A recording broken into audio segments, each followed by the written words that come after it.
You've seen the headlines, millionaire habits you should adopt. But let me ask you a question. Is it really all sunshine and rainbows for the rich? Do they really have it figured out? And are their habits truly the secret sauce to success? Well, here's what I can tell you straight up. Yes, there are some pretty messed up things happening in the world right now. Trust me, even millionaires are dealing with it. Inflation, economic uncertainty, market fluctuations, and then there's this whole drama with the banking industry. I mean, things are not all fun and games at the top. That said, there are some solid habits the rich have built into their daily lives that do make a difference. Now, these are not your typical get-rich-quick schemes or magic tricks. They're simple, practical things that, when done consistently over time, can lead to real financial success. Think of it like a toolbox. As you build your life and career, you collect different skills and strategies. Some work well, others don't. It's the same with money habits. The rich have learned which ones work best, and they use them regularly. So if you want to add some of those winning habits into your own life, well, keep watching, because today we're going through some of the most important ones. Let's get started. Part 1. Mastering the basics. The Money Blueprint 1. Track your spending and create a budget. Okay, first things first. Managing your finances doesn't mean you're balling out or making millions overnight.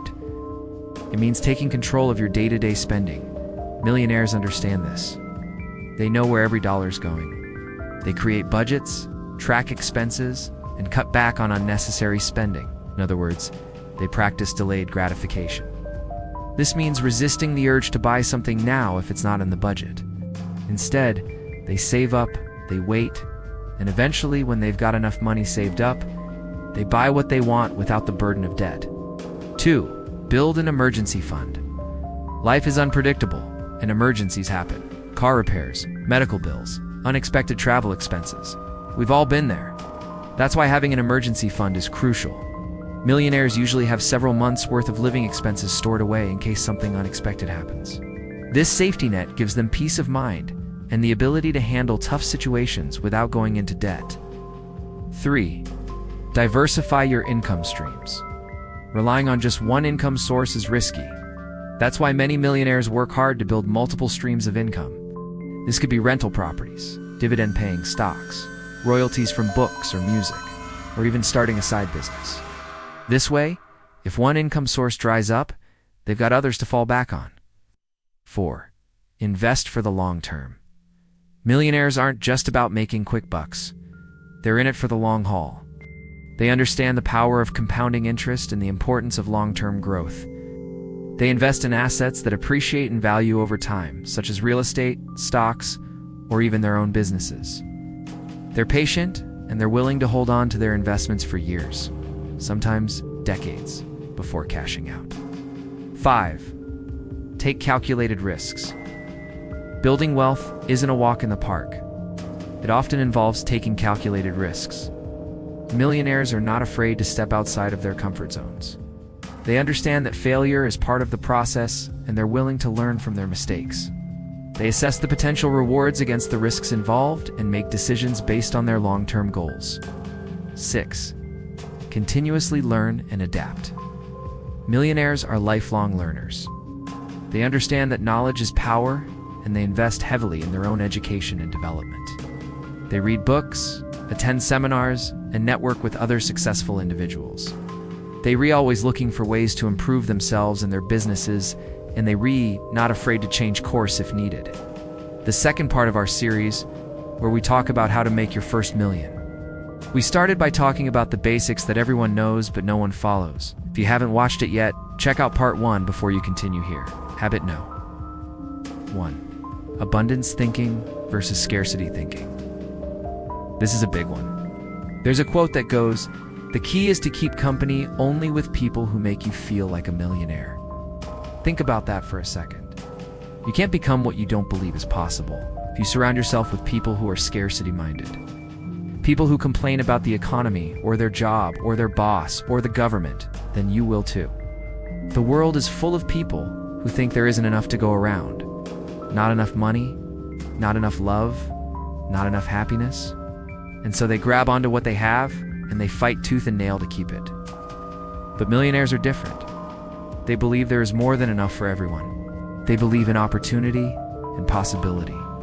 Not only is there enough money to go around, there is more than enough.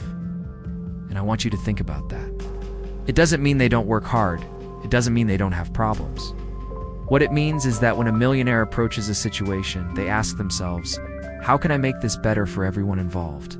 How can I add more value? How can I make more money for myself, while also making more money for the other person? So the next time you find yourself thinking there's not enough of something to go around, challenge that thought. Ask yourself, is this really true? Or am I just afraid of not getting my fair share? Because here's the truth. If you truly believe there's enough to go around, then you'll start to see opportunities everywhere. You'll be able to collaborate with other people to do win-win deals, and you'll stop fighting and start creating. Habit No. 2. Taking 100% responsibility. Millionaires don't blame others. You never hear them saying things like the economy is terrible, or my boss doesn't pay me enough, or the government sucks. Even when these statements are true, millionaires don't waste their energy complaining about it. Instead, they take responsibility for every outcome in their life, the good and the bad. Now, I'm not saying they don't complain. Of course they do. But complaining is not a habit. A habit is something you do consistently. So instead of complaining about a bad situation, a millionaire makes a decision to change it. They roll up their sleeves and get to work. They know that they are in control of their life. If something needs to be fixed, they are the ones to do the fixing. I've personally made this mistake of blaming external factors for my problems. I was working in corporate and I remember thinking, I'm not getting paid enough because my boss doesn't like me. My boss doesn't like me because he's racist or sexist or whatever the case may be. But guess what? I was wrong. I wasn't getting paid enough because I wasn't adding enough value, period.